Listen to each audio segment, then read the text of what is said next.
My name is Aimee Cruz. I am the founder and CEO of Moms on Maternity. I am mom to two amazing young boys.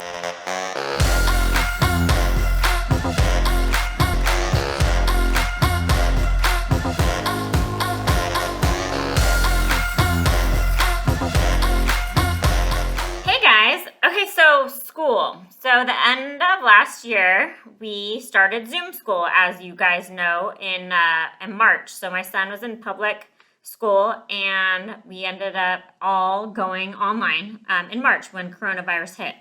And it was good. I actually enjoyed doing the Zoom school toward the end of the year with my son. Knowing that it was temporary and just to enjoy it.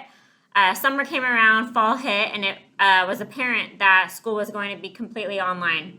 So a program came to our attention that we decided to opt for that was fully in compliance with all of the COVID precautions and regulations. They would only allow 12 students, the fully credentialized, amazing teacher, really great curriculum in terms of reading, math, science. And so, what does it look like this year for us as we arrive at the school? The parents all wear masks. The child will wash their hands when they arrive, get their temperature taken.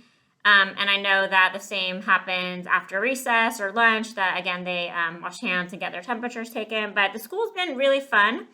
And we're really hopeful that public school does return here to kind of a similar system or even better now that the vaccine is here, that, I know the teachers are wearing masks the whole day at the school we're currently at, and maybe, I'm not sure how the vaccinations will affect the masks, but we're hopeful. And definitely, I think we've all realized the massive benefit of in-person education. I think online education is great too, but, at least for me, this face-to-face education, kind of seeing other people learning with you, learning together, innovating on top of each other, both as a student learning, basic skills, math and reading, as well as an adult learning anything related to careers and business.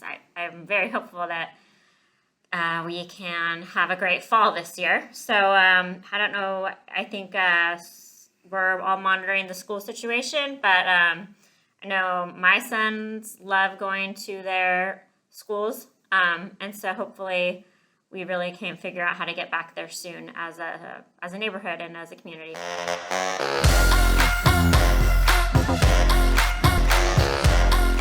All right, relationships and dating. So as you guys know, I got divorced last year after a really long relationship, and today happens to be my son's 4-year-old birthday, and he's with his dad today. So I threw a little party for him last weekend, and his dad is having a fun day with him today. And one of the best thing that happened to me this morning was he FaceTimed me from his dad's phone. So I got to say happy birthday to him. And, I can't emphasize how grateful I am to have that had happened. Really, relationship with the person you co-parent with is probably the most important relationship in your life. You're married to them, you have children with them, and at the end of the day, that partnership is forever. And so there's, a quote, it's like, marriage is hard, divorce is hard, choose your heart. And a lot of people then, talk about like, oh, well, do you ever want to get married again? And I think the instinct is after you've been married, your instinct is like, no, I don't want to get married again. I've been married.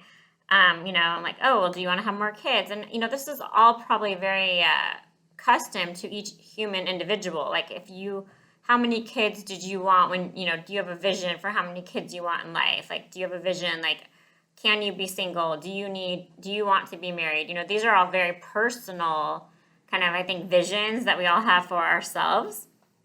So no one really knows what the future holds, but I think, people might say they never want to get married again, but maybe they do, or people might be like, I don't really know if I want kids, because maybe they're not really sure, or they're really just feeling out their partner to see what the partner wants. Because at the end of the day, when you love someone, you just want to see that person happy. And I think that's probably the biggest lesson I've learned about love.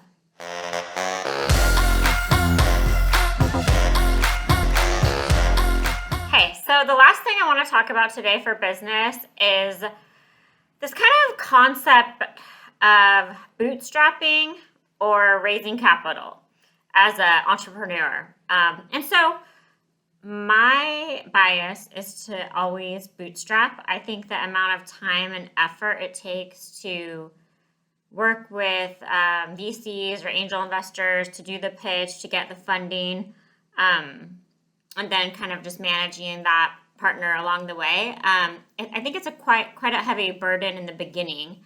And I think that if you can prove your model without that type of capital, that you could at that point, just get a loan or something more simple to scale quickly. Now, if the partner is bringing in, cash and some type of like expertise, like really actually sweat equity, that's different. I think that money is great, but actual energy and passion and work, like people that want to work, is actually probably worth more than the money. Now, I know there's exceptions, if it's a highly business really dependent on some type of like machinery or heavy capital outlays that are absolutely required. I mean, in that case, negates everything I'm saying. But for general like online businesses, definitely I think bootstrapping is the way to go in the beginning. Like, for example, we've launched our kind of headshots program. And it's, we launched it a week or two ago, going really well, happy where we're at right now in terms of signups. Thanks to those of you who have booked an appointment. It's always fun to get your new headshot. Chloe at NIP is incredible. And we're setting up a studio down here in Point Loma.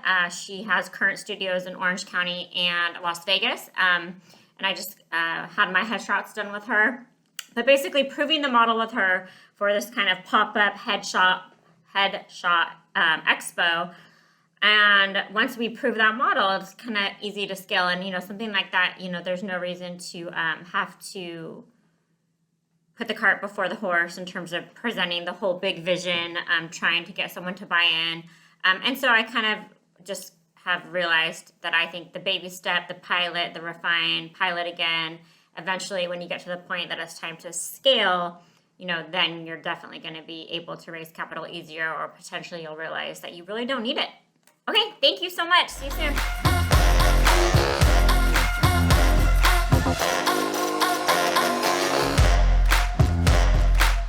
For more, please visit www.momsofmaternity.com.